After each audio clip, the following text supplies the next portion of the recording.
Queridos, agora a gente vai ver o Evangelho de Lucas. Então, recapitulando, a gente viu Mateus, o Messias para os hebreus. A gente viu Marcos, o Messias para os romanos. Agora a gente vai ver o Evangelho de Lucas, que vai ser o Messias para os rejeitados. Lucas ele vai tentar, muito provavelmente por ser um autor gentio, então, como vocês sabem, gentio significa que não é judeu. Lucas ele vem de fora, então ele não é judeu. Ele se converte ao cristianismo em algum momento, a gente não sabe exatamente quando, mas ele participa das viagens missionárias de Paulo. A gente percebe isso pela escrita dele no livro dos Atos dos Apóstolos, no qual ele usa a primeira pessoa do plural, então ele fala nós fomos, nós vimos. Então ele está se incluindo naquelas viagens. Lucas é citado por Paulo em algumas de suas cartas, então Lucas é um companheiro realmente de viagens ali de Paulo, do apóstolo Paulo. Não somente isso, conheceu todo aquilo que é chamado de colégio apostólico. Então ele viveu entre os apóstolos, ele conheceu essas testemunhas oculares. Ele vai tentar explicar para a gente o objetivo do texto, durante o seu evangelho. Alguém me perguntou sobre ordem cronológica no intervalo aí. É o único evangelho que tem um pouquinho mais ordem cronológica. É o evangelho escrito por Lucas, então ele teve essa preocupação e os outros não. Então, como eu falei para vocês, a preocupação de Mateus era traduzir ali o Messias, os fatos que envolvem a vida de Jesus para o povo hebreu. Essa era a preocupação principal. Então, se mudasse alguma ordem cronológica, para ele isso não faria diferença. No caso do Evangelho de Marcos, mesma coisa, explicar para os romanos. Então, ele não tinha uma preocupação cronológica de que, isso veio primeiro, isso veio depois, isso veio depois. Lucas não, Lucas já tem esse tipo de atenção. Então, é um evangelho mais histórico, um pouco mais cronológico. A gente vai tentar identificar isso durante o texto. Se você quiser já deixar o Evangelho de Lucas aí posicionado no seu aplicativo, ou na Bíblia de papel, se você tiver a Bíblia de papel. Por ser um gentio, alguém que vem de fora, Lucas olha muito para os rejeitados, e a gente vai ver que essa é a ênfase do texto. O texto foi escrito para que a gente reparasse isso. Então, a gente tem o médico que é amigo dos apóstolos. O objetivo do texto a gente vai ver agora, se você puder abrir comigo, Lucas 1, de 1 a 4, é a introdução do Evangelho. Lucas é um nome bonito, a gente percebe pelos nomes que tem aqui, vários pais colocaram nos filhos aí Lucas, Lucas 1, muitos já se dedicaram a elaborar um relato dos fatos que se cumpriram entre nós, conforme nos foram transmitidos por aqueles que desde o início foram testemunhas oculares e servos da palavra. Então, no verso 1, Lucas está dizendo para a gente o seguinte: já tem alguns evangelhos escritos, beleza? Ele diz, muitos já se... agora deu uma falhada aqui. Será que é a bateria? Não. Então, muitos se dedicaram a escrever relatos sobre a vida de Jesus. Ele diz que esses relatos foram transmitidos por aqueles que desde o início foram testemunhas oculares. Então ele está garantindo para a gente que são pessoas que conviveram com Jesus. E essas pessoas são servos da palavra. Então por quê? Porque pode ter gente que seja do convívio de Jesus, mas que não seja servo de Jesus. Tudo bem? Muita gente viveu no tempo de Jesus, viu milagre, viu tudo, e não se converteu, simplesmente. E outros não entregaram a vida à palavra de Deus. Então, no meio dessas pessoas que foram testemunhas oculares, alguns são servos ainda da palavra. Então, esses transmitiram. Aí ele continua dizendo, verso 3, eu mesmo investiguei tudo cuidadosamente, desde o começo, e decidi escrever-te um relato ordenado, ó excelentíssimo Teófilo, para que tenha certeza das coisas que te foram ensinadas. Então, Lucas, ele não somente escreve algo que ele ouviu falar, mas ele investiga cuidadosamente tudo. Obviamente ele vai ter que selecionar alguma coisa, e a ênfase da seleção dele é justamente nos rejeitados. Ele diz que investiga tudo desde o começo, então a gente vai ver muito relato mesmo sobre o que vem antes de Jesus, o nascimento de João Batista, profecia sobre o nascimento de João Batista, profecia sobre o nascimento de Jesus e Jesus. Ele escreve para uma pessoa de modo ordenado, então a gente tem aqui um pouquinho mais de ordem cronológica. E por fim, ele vai dizer que ele escreve para uma pessoa chamada Excelentíssimo Teófilo, né? Teófilo, a tradução da palavra Teófilo, né? Teo é Deus, Filo é amigo, né? Então, amigo de Deus. A gente não sabe se isso era o nome de uma pessoa realmente. Então, é possível que uma pessoa tenha ajudado Lucas e pedido para Lucas fazer esse relato. Para você ter ideia, isso aqui, para que o relato fosse escrito, algum investimento aconteceu, então é coisa cara, porque você precisava de um tipo de material que não era muito acessível, né? Geralmente você precisava de um couro de um animal para poder escrever, e aí precisava matar o animal, esperar secar, e tirar o couro, e fazer todo o processo lá para o couro secar, e aí depois você escrever em cima daquele couro. Então era uma pessoa para fazer isso, uma pessoa letrada, todo um processo caro e difícil. É possível que o Teófilo seja um financiador dessa obra, então alguém que foi usado por Deus para botar dinheiro nessa parada, beleza? Mas pode ser também que Teófilo seja só um nome das pessoas que são amigas, né, de Deus, que amam a Deus. Então ele está escrevendo para todo aquele que se interessa pela palavra de Deus. Ele tem um objetivo, verso 4. Qual é o objetivo do Evangelho? Para que tenhas certeza das coisas que te foram ensinadas. Então, o Evangelho foi escrito para que a gente tenha certeza daquilo que Jesus fez. Amém? O Evangelho já começa maneiro. A gente vai ter uma genealogia agora em Lucas, que você vai reparar que é diferente da genealogia que a gente vê em Mateus. Se você puder abrir aí comigo, Lucas 3... a partir do verso 23, 24, a gente tem a genealogia, e vai até o verso 38. Vou ler aqui a genealogia na velocidade que eu coloco na Bíblia. Aí fica assim, Lucas 3, 24. Filho de Matat, filho de Levi, filho de Melquiel, filho de Janás, filho de Judá, filho de Matati, filho de Amós, filho de Naum, filho de Ezil, filho de Nagai, filho de Naat, filho de Matat, filho de Semei, filho de José, filho de Judá, filho de Joanã, filho de Jessé, filho de José, filho de... Tô brincando, galera. É só para você acordar aí, beleza? Depois do almoço, acordamos. Mas, Lucas vai fazer uma genealogia diferente. A gente viu lá em Mateus, como o objetivo de Mateus é para os hebreus, então Mateus vai focar o início da genealogia. Antes de apresentar, ele fala assim, isso daqui tem a ver, né, com Davi e tem a ver com Abraão. São marcos ali de acordos, pactos, alianças que Deus fez com o seu povo. Só que aqui tem uma diferença singular, né? Enquanto a gente percebe que Mateus ele tem um foco em, no máximo, Abraão, Lucas tem um foco em Adão. Então, se você ler, vou do 37 para o 38, diz assim, filho de Matusalém. Matusalém você conhece, beleza? Eu dei aula para um cara chamado Matusalém, por incrível que pareça, um cara angolano que, quando eu trabalhei num presídio, foi meu aluno. Filho de Matusalém, filho de Enoque, filho de Jared, filho de Maalaleel, filho de... Aí, o nome maneiro para você colocar no seu filho. Filho de Cainã, filho de Enos, filho de Sete, filho de Adão, filho de Deus. Então, o que Lucas está querendo marcar, na verdade? Que a genealogia de Jesus vai até o início de toda a humanidade. Então, a marcação de Mateus é Abraão. Por quê? Porque é o que interessa para os hebreus. Só que a marcação de Lucas não é Adão. Então, todo mundo, no final das contas, está ligado a Jesus Cristo. Porque todos nós estamos ligados a Adão.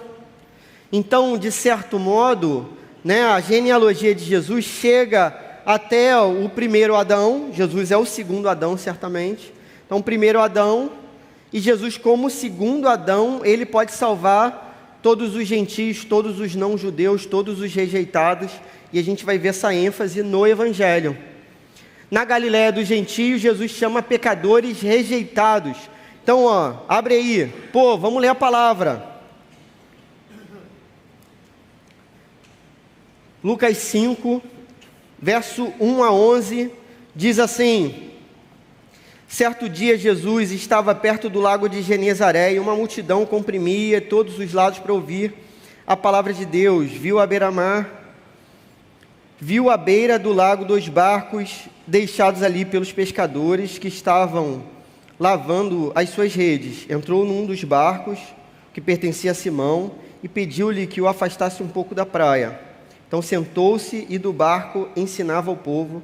Tendo acabado de falar, disse a Simão: vá para onde as águas são mais fundas, e a todos lancem as redes para a pesca. Simão respondeu: mestre, esforçamo-nos a noite inteira e não pegamos nada, mas porque és tu quem está dizendo isto, vou lançar as redes.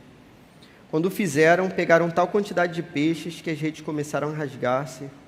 Então fizeram sinais a seus companheiros do outro barco para que viessem ajudá-los. E eles vieram e encheram ambos os barcos ao ponto de começarem a afundar. Quando Simão Pedro viu isso, prostrou-se aos pés de Jesus e disse: afasta-te de mim, Senhor, porque sou um homem pecador. Pois ele e todos os seus companheiros estavam perplexos com a pesca que havia feito, como também Tiago e João, os filhos de Zebedeu, sócios de Simão. Jesus disse a Simão: não tenha medo, de agora em diante você será pescador de homens. Eles então arrastaram seus barcos para a praia, deixaram tudo e o seguiram. Amém. Bom, quem foi chamado por Jesus logo no início do ministério são pescadores, beleza? Nessa tradição aqui, né, todo mundo que lidava com alguma coisa morta, ainda que fossem animais mortos, essa pessoa não era bem vista, pelo contrário, ela era rejeitada. Você sabe que a profissão de pescador e o fato de fazer o indivíduo lidar com peixe, muitas vezes faz com que ele absorva o cheiro daquele animal. Então, vou te dar um exemplo. Eu tinha alguns amigos quando eu estudava na UF, que eles moraram em cima do depósito de peixe de Niterói, ali em São Pedro. Então, por que eles moraram ali? Porque era o aluguel mais barato de todos que tinha ali na região. Porque ninguém queria alugar por causa do cheiro de peixe, né? Era um cheiro muito forte. E aí eles conseguiram um aluguel mais barato e tal. Eles disseram também, para a sua tranquilidade, que uma semana depois eles não sentiam mais cheiro de peixe. Na primeira semana eles passaram mal, na segunda semana acabou e aí viveram felizes para sempre. Em cima do depósito de peixe. O que isso significa? Os pescadores, eles eram rejeitados aqui. Por quê? Porque pela tradição lidar com um bicho que morreu não era coisa boa. Segundo, lidar com peixe todo mundo que lidava com animal pegava o cheiro do animal, né? É assim até hoje. Os pastores, por exemplo, né, tinham o cheiro da ovelha e por causa disso, pelo cheiro do rebanho, eles eram desprezados. Lucas vai dizer que os anjos apareceram para os pastores um pouquinho antes disso daqui, no nascimento de Jesus. Então, os anjos aparecem para os desprezados. Jesus chama os desprezados. É bonito, né, que no dia que o negócio deu certo, aqueles homens têm que abandonar o negócio.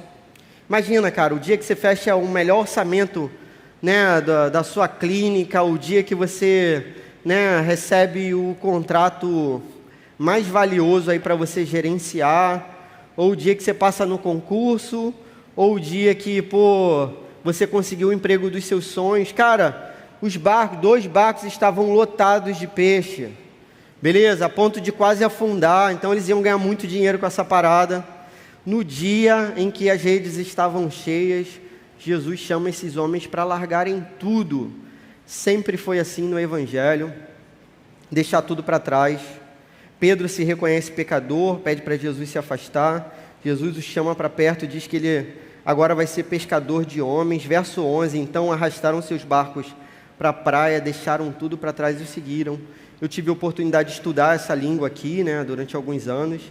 E esse verbo que significa, né, deixaram tudo para trás, seguiram, significa deixaram tudo para trás, seguiram para sempre. É o que significa, definitivamente, de uma vez por todas. É assim que é o chamado do Evangelho, né? Jesus exige de cada um de nós um sim para sempre. É a exigência do Evangelho. Na sequência, Lucas vai apontar outros rejeitados. A cura de um leproso, capítulo 5, verso 12 em diante, a gente já vai ver o leproso sendo purificado. Beleza? É interessante que Jesus diz, verso 13, né? 5:13. Tá com a Bíblia aí, não tá? 5:13, ó. Jesus estendeu a mão e tocou nele, dizendo, saca só, ninguém toca no leproso, beleza? Nesse tempo antigo aqui, é assim, o leproso geralmente é um mendigo, porque ele tem que ficar fora do vilarejo. Se alguém, sem querer, for caminhar fora do vilarejo, ele tem que ficar gritando assim, impuro, impuro, impuro, para ninguém chegar perto dele. Se você chegasse próximo, você já poderia se considerar impuro, e aí você tinha que ter um tempo de quarentena, não eram 40 dias, mas um tempo separado, para você não frequentar o templo, nada disso, participar da religião. Jesus toca no leproso, beleza? E depois de tocar no leproso, Jesus, que era totalmente puro, né, diz para o leproso, quero seja purificado. Perceba que o trato aqui não é o trato de doença, quero seja curado. É quero seja purificado. Por quê? Porque a lepra aqui era considerada uma impureza cultural. Então, e do culto, né, por causa do lance do templo, para não passar a doença para os outros e tal. Então ele diz purificado em vez de curado, e o homem fica curado e tudo mais. Então, ó, Jesus, né, o anúncio do Evangelho começa com Adão, que é pai, né, de todos os povos, depois passa pelo anúncio dos anjos para os pastores que eram rejeitados, depois Jesus chama os pescadores que eram rejeitados, Jesus já sai dali para curar um leproso que era rejeitado. O texto continua, Jesus salva o paralítico rejeitado, Lucas 5:20, lê comigo aí, ó, vendo a fé que eles tinham, Jesus disse, homem, os seus pecados estão perdoados. O paralítico foi para ser curado, mas Jesus perdoa os pecados, é o único que tem autoridade para fazer isso. Essa é aquela cena que você conhece, né? Jesus sabe que passa pelo coração dos caras assim, pô, quem é ele para perdoar pecados? É Jesus, ó, para que vocês saibam que o Filho do Homem tem poder para perdoar pecados, eu digo, levanta e anda, pega a sua maca. Essa cena é bonita, né? Possivelmente a cena é na casa de Pedro, da sogra de Pedro. Então o pessoal destelhou a casa de Pedro, ser discípulo de Jesus é tomar um prejuízo também. O pessoal destelhou a casa de Pedro, botou, era um cara lá de cima, colocaram na frente de Jesus, para Jesus curar. Então, um outro rejeitado, né, um outro fadado à mendicância, um outro fadado, né, a uma vida trágica que foi encontrado por Jesus. Jesus chama o cobrador de impostos odiado, ó, Lucas 5:31. Olha só que sequência curtinha, cheia de rejeitados no caminho de Jesus. Depois disso, Jesus saiu e viu um publicano chamado Levi, que é Mateus, o evangelho aí que a gente acabou de ver, sentado na coletoria e disse, siga-me. Jesus chama o cara no meio do expediente. Espera aí, Jesus, vou só terminar aqui o serviço e vou te seguir. Levi levantou-se, deixou tudo e o seguiu. E mais uma vez o seguiu para sempre, deixou tudo para trás definitivamente. Aí o que Levi faz? Dá uma festa, chama seus amigos, que é gente que era totalmente rejeitada, desprestigiada, desconsiderada. E Jesus participa dessa festa aqui com publicanos e pecadores, né, para escândalo dos religiosos. Jesus responde, verso 31, não são os que têm saúde que precisam de médico, mas sim os doentes. Eu não vim chamar justos, mas pecadores ao arrependimento. O encontro de Lucas é sempre o encontro dos rejeitados. Jesus se importa com o servo do centurião. Capítulo 7 agora, verso 9. Está conseguindo acompanhar comigo? Amém? Ao ouvir isso, Jesus admirou-se dele e, voltando-se para a multidão que o seguia, disse: eu digo que nem em Israel encontrei tamanha fé. Então os homens que haviam sido enviados voltaram para casa e encontraram um servo restabelecido. Lembra dessa cena? Servo do centurião. Quem é o centurião? É um capitão lá, né? Um oficial do exército romano. Então é uma pessoa certamente odiada, não faz parte do povo. Então é um de fora, um rejeitado, um gentio, um não judeu. Esse centurião tem um servo que está doente, está quase morrendo. Jesus se importa com essa pessoa, resolve curar essa pessoa. Quando Jesus vai para a casa do centurião, ele diz assim: você nem precisa pisar na minha casa. Eu sou um homem como você, eu dou ordem, as pessoas recebem. Se você disser uma palavra, meu servo vai ser curado. Jesus diz: nem em Israel. Olha só que cena bonita, né? Sobre a qual Lucas, né, faz essa descrição para a gente. Então, Jesus está dizendo que nem em Israel, nem entre os filhos de Abraão, nem entre aqueles que deveriam herdar a fé, ele viu uma fé daquele tamanho. Uma pessoa totalmente de fora. A sequência do texto aí é a viúva, né, como Jesus se importa com a viúva, 7:13. Lembra dessa história? Tinha uma viúva lá em Naim, filho da viúva morre, e aí, além de viúva, agora ela perde seu filho. Jesus se importa com aquele filho. Verso 12 para 13, diz assim: ao se aproximar da porta da cidade, estava saindo o enterro do filho único de uma viúva, e uma grande multidão da cidade estava com ela. Ao vê-la, o Senhor se compadeceu dela e disse: não chore.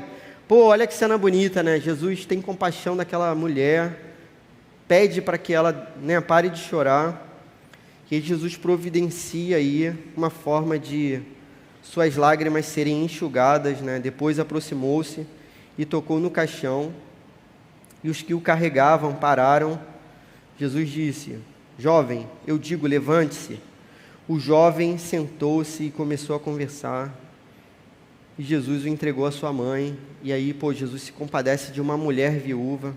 Está organizando sua listagem aí? Então, todo mundo veio de Adão, todo mundo pode receber essa bênção, é o que o Lucas está dizendo. Quem vai receber a bênção? Todo mundo que é rejeitado. É isso, simples assim. Então, aqueles que são aceitos, aqueles que são populares demais, aqueles que são bem-sucedidos demais. Tantas vezes o Evangelho passa longe dessas vidas, mas aqueles que foram rejeitados, aqueles que se sentem faltando um pedaço, certamente podem ser preenchidos pela maior parte, né, que falta no coração, que é o preenchimento da presença de Jesus Cristo, do Espírito Santo de Deus. É sobre isso que é o Evangelho, né? Os rejeitados são chamados. Jesus salva a pecadora que se importa com ele, e a gente está agora, capítulo 7, 36. Abre aí comigo,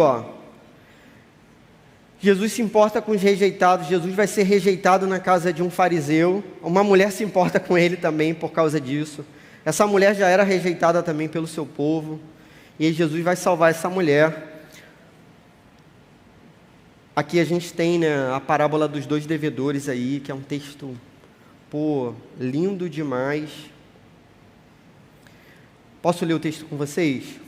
Diz assim: convidado por um dos fariseus, 7:36. Convidado por um dos fariseus para jantar, Jesus foi à casa dele e reclinou-se à mesa. Ao saber que Jesus estava comendo na casa do fariseu, certa mulher daquela cidade, uma pecadora, trouxe um frasco de alabastro com perfume e se colocou atrás de Jesus a seus pés. Chorando, começou a molhar-lhe os pés com suas lágrimas, depois os enxugou com seus cabelos, beijou-os e os ungiu com o perfume. Então, você percebe, essa cena aqui era uma cena muito comum nesse tempo. Qual é a cena? Um convidado importante vai para a casa de uma pessoa também que se julga importante. Nessa casa há um banquete, há um discurso. as pessoas daquele vilarejo, elas podem participar daquela reunião sem tocar na comida, beleza? Sem meter a mão na comida. Então, assim, a galera podia chegar, ver, ouvir os ensinos, mas não estava convidado a sentar à mesa, pelo menos não era convidado pelo centurião. A gente vai perceber pela descrição da cena que essa mulher chega antes de todos os outros. Então, essa é uma mulher que é chamada de pecadora, reconhecidamente pecadora. O nome pecador aqui certamente significa uma pessoa que tem uma vida sexual depravada, totalmente rejeitada por aquele povo. Então, uma mulher que era reconhecida como pecadora pelo dono da casa, pelo fato de que sabe que Jesus vai à casa daquele homem, ela resolve enfrentar toda a multidão que vai à casa daquele homem, chega primeiro que todo mundo, e ela observa o modo como Jesus foi tratado chegando naquela casa. Como Jesus foi tratado, quando Jesus entra, ninguém recebe Jesus com um beijo, ninguém lava os pés de Jesus. Quando ela percebe isso, ela percebe a humilhação pela qual Jesus passa, e ela começa silenciosamente, nenhuma palavra é dita até agora. Imagina o tamanho do constrangimento daquela cena. Você só ouve o choro de uma mulher aos pés de Jesus, beijando os pés de Jesus, chorando a ponto de chorar tanto, né, que lava os pés de Jesus, enxugando com os cabelos. Não era comum uma mulher soltar os cabelos em público também. Encostar o cabelo em outra pessoa não era algo muito normal também. O texto continua assim: ao ver isso, verso 39, o fariseu que o havia convidado disse a si mesmo: se este homem fosse profeta, saberia quem nele está tocando e que tipo de mulher é ela, uma pecadora. Olha a fala totalmente, armada e preconceituosa do fariseu. Na verdade, no original não está dizendo assim, se este homem fosse profeta. O tradutor completou para a gente entender o significado, mas no original está dizendo assim: se este fosse profeta, ou se isso fosse profeta. Então, a fala daquele fariseu em relação a Jesus já é de que Jesus é uma coisa, um objeto. Se isso fosse profeta, ele diz no próprio coração, se isso fosse profeta, sabia que tipo de mulher está tocando nele? Jesus vai responder a Simão, então, verso 40, entenda o drama da cena. Um escândalo, uma mulher chorando, todo mundo constrangido. Fariseu pensa no seu próprio coração, nenhuma palavra é dita até agora. Pensa que Jesus é uma coisa, pensa que a mulher é uma pecadora. Jesus responde: Simão, tenho algo a dizer para você. Ninguém disse nada até agora. Simão, quero falar uma coisa para você. Simão diz: dize, mestre. Disse ele. Simão é hipócrita. No seu coração ele trata Jesus como isso. Em público ele chama Jesus de mestre. É isso que a Bíblia chama de hipocrisia. Verso 41, 2 homens deviam a certo credor, um lhe devia 500 denários e outro 50. Nenhum dos dois tinha com que lhe pagar, por isso perdoou a dívida a ambos. Qual deles o amará mais? Simão respondeu: suponho que aquele a quem foi perdoada a dívida maior. Simão, percebendo que a resposta não seria muito boa para si, ele usa ainda a palavra suponho. Jesus concorda com Simão pela primeira vez. Você julgou bem, disse Jesus. Em seguida virou-se para a mulher. Cara, olha que beleza da cena, Então, Jesus está à mesa, lembra? A mesa não era assim, altinha, beleza? Era no chão.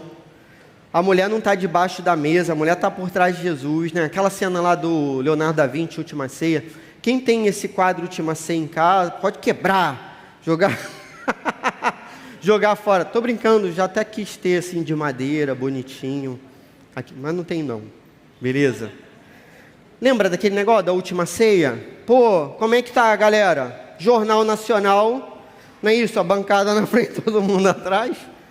Não senta ninguém do outro lado. É a cena original. E cadeira, tal, igual tem na sua casa, igual tem aqui. Naquele tempo, a galera estava sentada no chão. Então, Vou fazer a cena aqui, hein, pessoal. Pô, tá valendo você ficar acordado agora. Coça o olho aí. Belisca o irmão. Então, ó, pô, Jesus está ali assim, ó. Assim, ó. A mesa está aqui. Beleza? Jesus está comendo. Salgadinho, se for festa de São Gonçalo. Fritura pra caramba. Pô, e não vem coxinha, vem só quibe. Guaraná Toby, flecha. Aí tá. Jesus está lá, o que está servindo ele está comendo. E Jesus comia, né? Tanto é que depois ele é chamado de comilão e beberrão. Comia, bebia, estava lá na festa. E tem uma mulher aqui por trás de Jesus. E essa mulher está no pé de Jesus ali, fazendo a cena, e está todo mundo constrangido. Jesus olha para Simão, fala para Simão: Simão, tem um negócio para falar para você. Aí Simão diz: mestre. Aí ele conta a história. Quem que ama mais? Suponho que quem foi aquele que teve a dívida maior perdoada. Aí Jesus para de olhar para Simão e olha para a mulher. Só que ele fala para Simão, olha só que cena maneira. Ele dá as costas para o dono da casa, né? Para o arrogante Simão, dono da casa. E o texto diz assim, ó. Verso 44. Em seguida, virou-se para a mulher e disse a Simão. Então ele olha para ela e fala com ele: vê esta mulher? Entrei em sua casa, mas você não me deu água para lavar os pés. Ela, porém, molhou os meus pés com suas lágrimas e os enxugou com seus cabelos. Você não me saudou com um beijo, mas esta mulher, desde que entrei aqui, então ela já estava na cena antes de Jesus entrar, não parou de beijar os meus pés. E Jesus estava com o pé sujo, beleza? Você não ungiu a minha cabeça com óleo, mas ela derramou perfume nos meus pés. Portanto, eu digo, os muitos pecados dela lhe foram perdoados, pois ela amou muito. Mas aquele a quem pouco foi perdoado, pouco ama. Então Jesus disse a ela: seus pecados, olhando para ela o tempo todo, seus pecados estão perdoados. Os convidados disseram: quem é esse que perdoa pecados? Jesus disse à mulher: sua fé a salvou, vá em paz. Amém. Pô, a cena é totalmente dramática e bonita, né? A gente repara que a mulher dedica uma parte da sua renda também, que era aquele perfume que ela usava aos pés de Jesus. Eu me lembro de um relato de um pastor, né, que viveu nesse Oriente Médio, ele dizendo o seguinte, já contei isso também, você vai relembrar. Ele reparou que uma vez, o nome dele é Kennedy Bailey, é uma das referências aí no estudo das parábolas. Ele dizendo que ele viajava, né, para o Oriente Médio, e ele chegou a uma casa na qual ele foi muito bem recebido. Tinha comida, tinha bebida e tal. E ele achou, pô, maravilha, né? Era uma das primeiras vezes que ele estava ali. E ele pensou, pô, a casa está muito boa, está tudo sendo servido, o clima está maravilhoso, vou ficar. E aí o intérprete dele disse para ele, né, assim, pô, cara, você não é bem-vindo aqui não, você pode sair. Aí ele falou, pô, não, cara, tá bom demais, ó, toda essa comida, essa festa aqui, a gente tá, né, quase não tem quibe, é coxinha direto, vamos ficar, meu irmão. Aí o cara falou, não, você não é bem-vindo aqui. E falou de um jeito, assim, meio rude, né, tipo, você não está entendendo, cara, você não é bem-vindo, você é inimigo. Aí ele falou, pô, mas o que aconteceu? Aí o intérprete disse para ele, ó, ninguém te deu um beijo quando você entrou. Então, cara, você pode ter certeza que você não é amigo de ninguém aqui nessa casa. Aí ele falou assim, não, beleza. Aí ele entendeu até que a vida dele corria risco naquele momento. O que o Kennedy Bailey está tentando traduzir para a gente? O significado desse gesto nessa cultura. Então, nessa cultura, o gesto de ser beijado, quando entra, é assim, você é meu amigo e você que não é beijado, você não é meu amigo, simples assim. Então, Jesus não era amigo do fariseu, né? Jesus foi insultado mesmo pelo fariseu na hora que ele entrou. E a mulher, né, como uma mulher rejeitada, a gente vai perceber que essas pessoas não têm nomes. Então, né, quais são os nomes dessas pessoas? Pô, Não importa, né, cara? São as pessoas que Jesus amou, deu a vida por elas, pessoas que passaram pela vida de Jesus e que a gente não vai ter mais nenhum registro. Então, o que aconteceu com essa mulher? O que aconteceu com o leproso? O que aconteceu com o cego? O que aconteceu com a viúva? Ninguém sabe, mas eu sei o seguinte: o pecado dessa galera foi perdoado, eles permaneceram até o fim, foram crentes até o final. É assim que Jesus faz essa obra, né? Assim como a minha vida é totalmente insignificante diante do Evangelho de Jesus, cara, por algum motivo Jesus resolveu, né, ir ao meu encontro. O Evangelho de Lucas marca isso pra gente. Amém? E aí Lucas vai explicar algo importante pra gente, né? Jesus, que assim, você já viu uma pessoa apaixonada por Jesus? Já viu uma pessoa apaixonada por Jesus? É claro que se você olhar assim, de modo prático, quem era mais pecador? Era o fariseu ou a mulher? Quem é mais pecador, eu ou você? Então, cara, muito provavelmente nós somos pecadores no mesmo nível, beleza? Então não tem essa de pecar mais ou menos, né? Nesse sentido não tem. O que Jesus está dizendo é o reconhecimento da própria dívida, da própria falha. Então o que está em jogo aqui não é que o fariseu pecasse pouco, não, é que o fariseu acha que peca pouco. Esse que é o problema. O nosso problema é justamente esse, queridos. Olha para a vida de quem se entrega ao Evangelho, tenha certeza, essa pessoa reconhece o próprio pecado. Quanto mais entrega, mais reconhecimento de pecado, e vice-versa. As pessoas que se entregam menos são aquelas que acham que a dívida delas é pequena. As pessoas que têm pouco compromisso, as pessoas que têm pouco compromisso com a igreja, com a célula, com a vida cristã, com a palavra de Deus, com a oração, com a leitura, com o que for. Essas pessoas acham que está mais ou menos bom. Mas a partir do momento que você se vê como a sociedade aqui fez um bem para aquela mulher, chamá-la de pecadora. Então era o nome dela. Qual é o nome dessa mulher pecadora? E todas que são aceitas por Jesus, e todos os pecadores são aceitos por Jesus.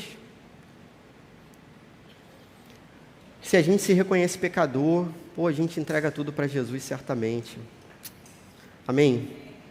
No final, a fé salva a mulher, né?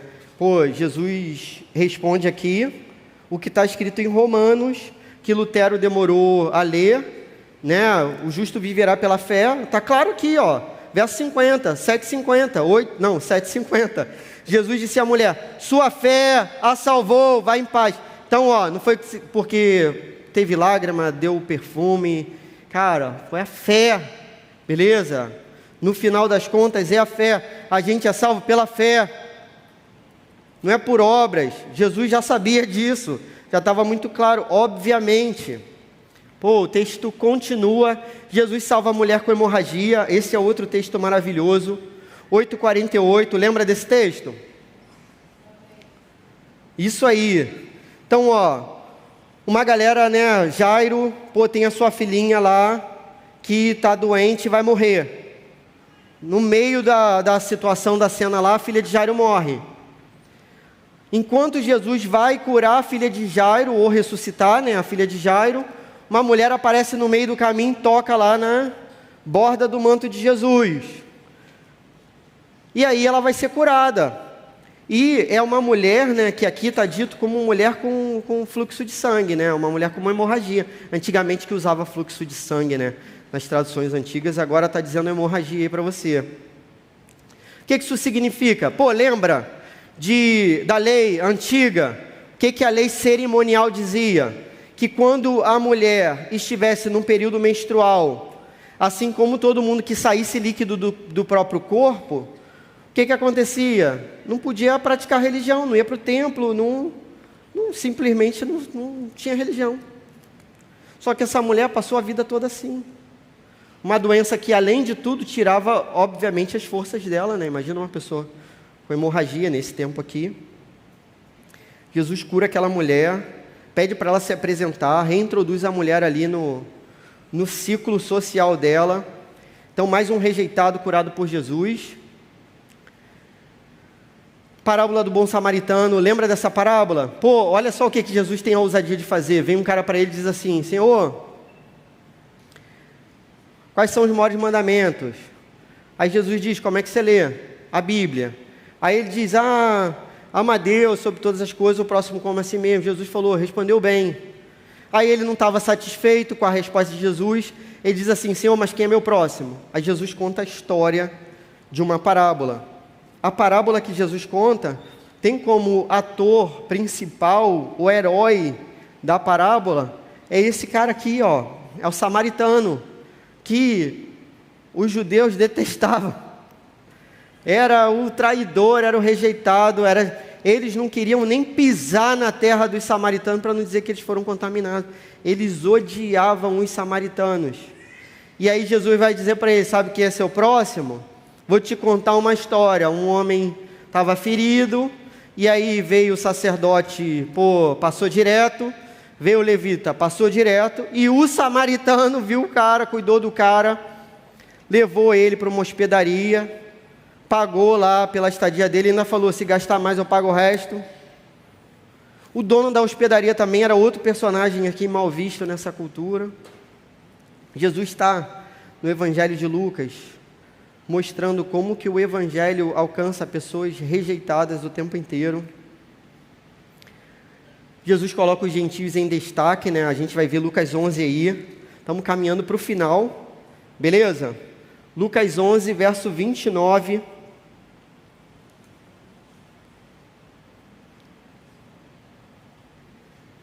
a 32. Olha só que discurso, né, terrível para os hebreus ali. Aumentando a multidão, Jesus começou a dizer: esta é uma geração perversa.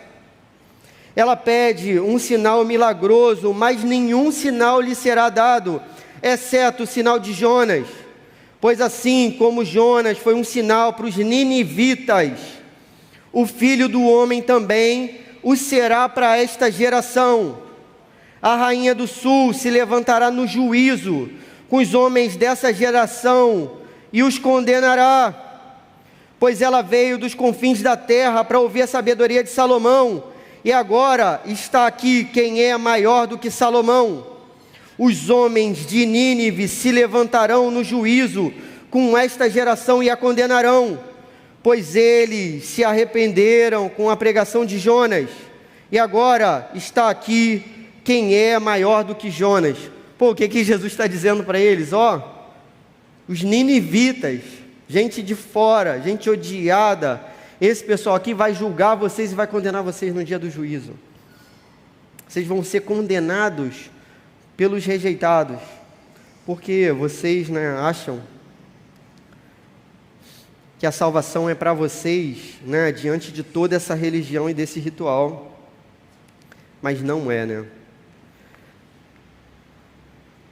Jesus cura uma mulher aqui, vou seguindo a sequência, mais um grupo, né, de pessoas rejeitadas nesse tempo.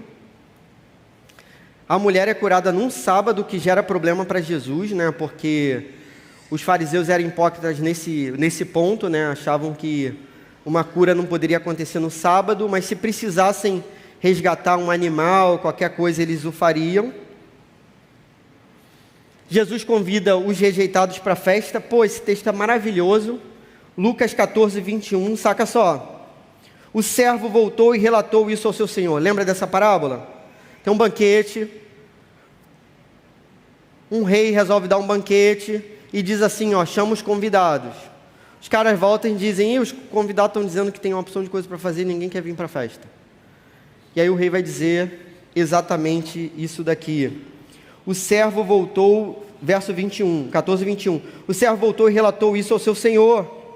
Então o dono da casa irou-se e ordenou ao seu servo: vá rapidamente pelas ruas e os becos da cidade e traga os pobres, os aleijados, os cegos e os mancos. Amém? Queridos, Jesus está falando isso aqui para esse povo que foi convidado e rejeitou. Quem são os cegos, os aleijados, os pobres e os mancos? Somos nós, né? O Evangelho é para os rejeitados, né? É sobre isso que Lucas está falando o tempo todo. A gente vai ter Lucas 15 aí, que é a cereja do bolo aí do Evangelho. Está com Lucas 15 aberto aí? 3 parábolas de Jesus. Percebe que todas 3 são motivadas por uma pergunta inicial. 15, verso 1. Todos os publicanos e pecadores estavam se reunindo para ouvi-lo. Então, cobradores de impostos que eram odiados e pecadores, né? Pessoas que tinham uma fama já de pecado. Mas os fariseus e os mestres da lei o criticavam. Este homem recebe pecadores e come com eles. Então Jesus lhe contou esta parábola. Então, qual é o problema que está acontecendo? Jesus recebe pecadores e come com eles. Jesus recebe essas pessoas, possivelmente, né, numa casa na qual ele tem algum tipo ali de influência. Então pode ser a casa de Pedro, né, a casa da família de Pedro. Jesus recebe essas pessoas como seus convidados. E além de receber essas pessoas como seus convidados, Jesus come com essas pessoas, o que para essa galera, né, de modo ritualístico, cultural, era péssimo, né? Hoje a gente come com qualquer um, né, às vezes até com gente que a gente não conhece. Se você for ao Plaza Shopping, não é isso? Vai comer com uma pessoa grudada em você, um negócio insuportável mesmo, né? Por isso que eu não vou ao Plaza Shopping, queridos. Tem um shopping lá em São Gonçalo bom pra caramba. O shopping São Gonçalo, praça de alimentação assim, vazia. Não sei se a comida é boa também. Mas aí você escolhe o lugar, você se estica, você escolhe mais 2 cadeiras, você deita. Maneiro pra caramba. Lá o preço é tudo mais barato. Tem uma loja lá, cara, chamada Amigão. Um cara que criou essa loja é um amigão, cara. Eu sou convidado, meus filhos são crianças, né? Aí para 30 festas de criança. É amigão lá, aqueles brinquedos baratinhos da China, com R$5. A criança abre e já quebra, né? Na hora. O primeiro voo, o negócio já despedaça. Cara, no tempo de Jesus, comer com as pessoas não era assim, né? Você não comia com qualquer um do seu lado igual no Plaza. Você, só comia com quem era chapa, família, do seu tipo, da sua galera. E aí Jesus come com pecadores, e aí ele vai explicar por que ele come. A questão é essa aqui. Então Jesus explica pra gente o que é o Evangelho, né? O Evangelho é isso, queridos. Perceba, nas 3 parábolas, o que a gente tem é uma festa, beleza? É a festa por achar a ovelha perdida, ainda que o pastor tenha que carregar a ovelha nos ombros, você percebe que ele se alegra sabendo que ele vai ter que carregar a ovelha nos ombros. Mas o pastor se alegra, né? Assim como Isaías diz lá, né? Que Jesus olharia o fruto do seu trabalho e se alegraria. O fruto do trabalho de Jesus é a cruz, é a salvação pela cruz, pelo sacrifício dele. Então você tem uma festa, ele volta feliz, fala para os seus vizinhos, se alegrem comigo, porque eu achei a ovelha que estava perdida. E aí a segunda festa é a festa da mulher que perde uma moeda, e ela tem que varrer a casa toda, se esforçar para achar aquela moeda. E quando ela acha, ela se alegra, e as vizinhas se alegram também. E por fim, aqui a gente tem a grande festa, que é a festa do filho perdido. Um filho vai ser encontrado, um outro permanece perdido, e a gente não sabe o final da história. É muito legal na parábola do filho pródigo que o segundo filho, né, ele não responde à última colocação do pai, a última fala é do pai. Então perceba só, você lembra da história, né? 2 filhos, o mais novo resolve pedir a parte da herança, quer pedir para o pai morrer, e pega a sua parte, gasta tudo. Quando volta, o filho mais velho diz que ele gastou com prostituta, mas o pai o recebe em casa, e o pai o recebe, né, com um abraço, um beijo, com um anel nos dedos, sandália nos pés. Pôs um anel em meu dedo e me tirou o medo. Novas sandálias pra... Aê! Beleza, obrigado. Obrigado, Rodrigo. Poxa. Mas eu vou continuar dessa parte. Pôs um anel.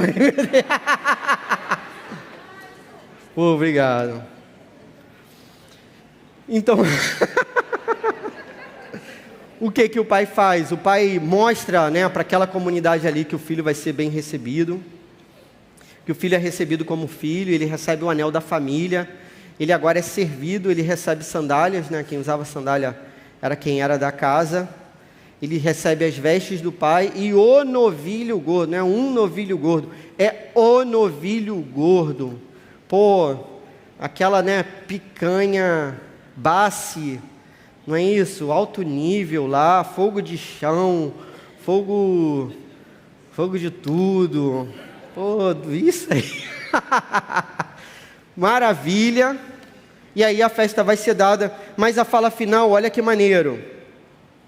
Verso 31, disse o pai: meu filho, você está sempre comigo e tudo que tem é seu.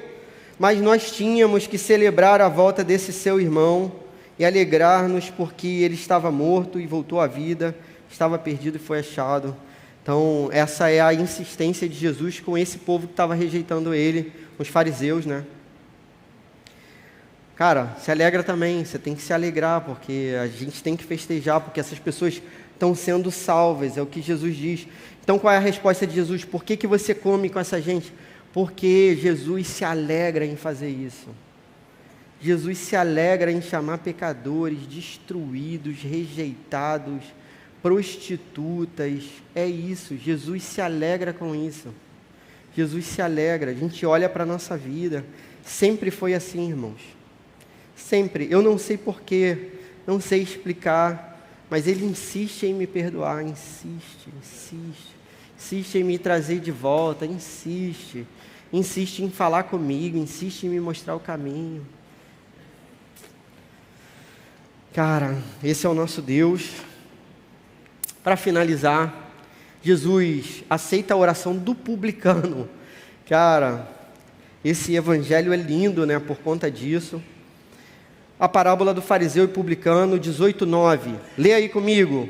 Alguns que confiavam em sua própria justiça e desprezavam os outros, né? A esses, Jesus contou uma parábola.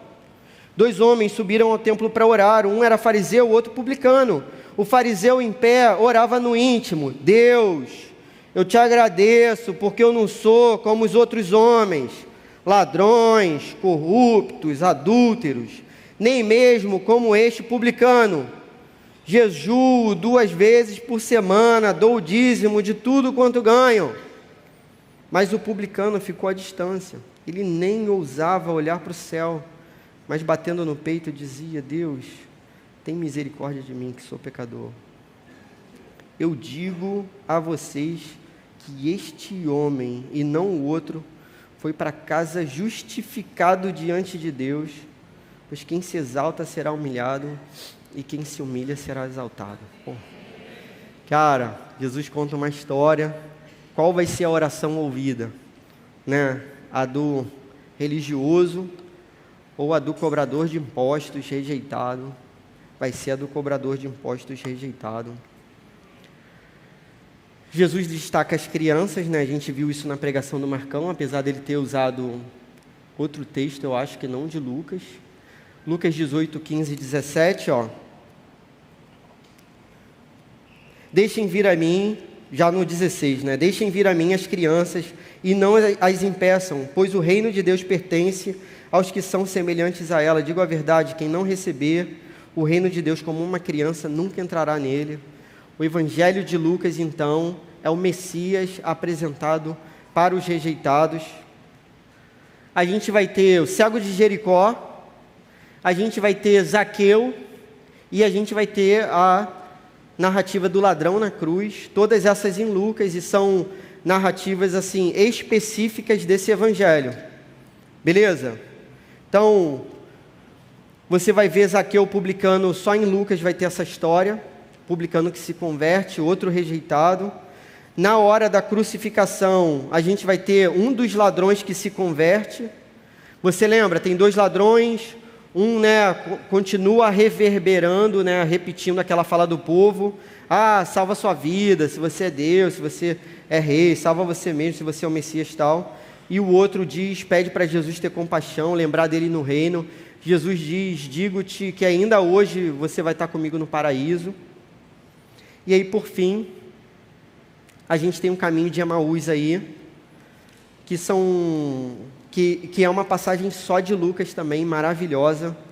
Ó, Lucas 24, verso 13 em diante. Repare, já teve a morte de Jesus, né, a crucificação. Lucas, por ser um médico, ele relata na morte de Jesus algumas coisas que os outros não. Por exemplo, o fato de Jesus ter suado sangue, né, o suor misturado ao sangue. O que é bacana desse tipo de registro é que nem a medicina havia registrado ainda esse tipo de fenômeno. E o Evangelho já tinha registrado, e depois isso se torna, né, um registro na literatura médica. Jesus morre na cruz, Jesus ressuscita, e depois ele vai aparecendo para os discípulos, e essa é uma das aparições no caminho de Emaús. Beleza? Uma música que a gente canta aqui na igreja, que eu vou cantar também. Calma aí, não, né? Ah, que isso?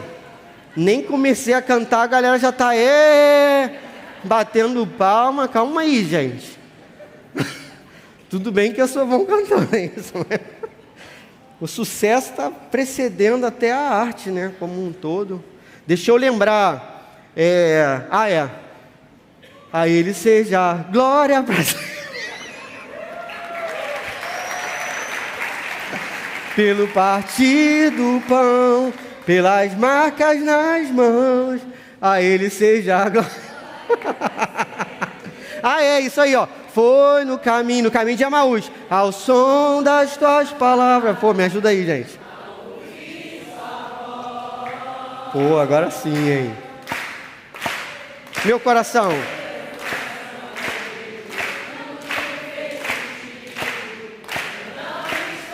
Pô, é isso aí, ó. A Ele seja. Aí.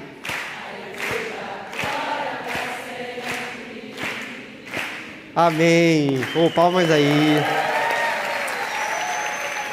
Ficou melhor do que eu, com certeza, irmãos.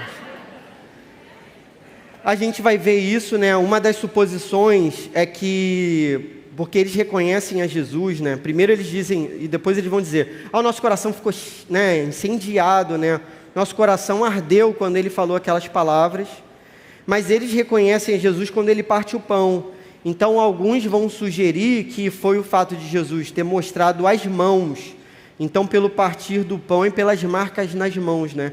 Quando eles viram as mãos de Jesus, né, o conhecimento deles foi aberto, eles perceberam que era Jesus.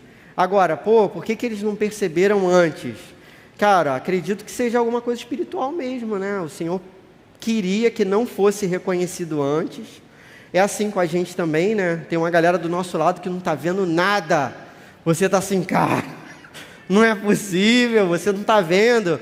E a pessoa está totalmente cega, totalmente, não está enxergando nada, não está vendo nada. Coração endurecido.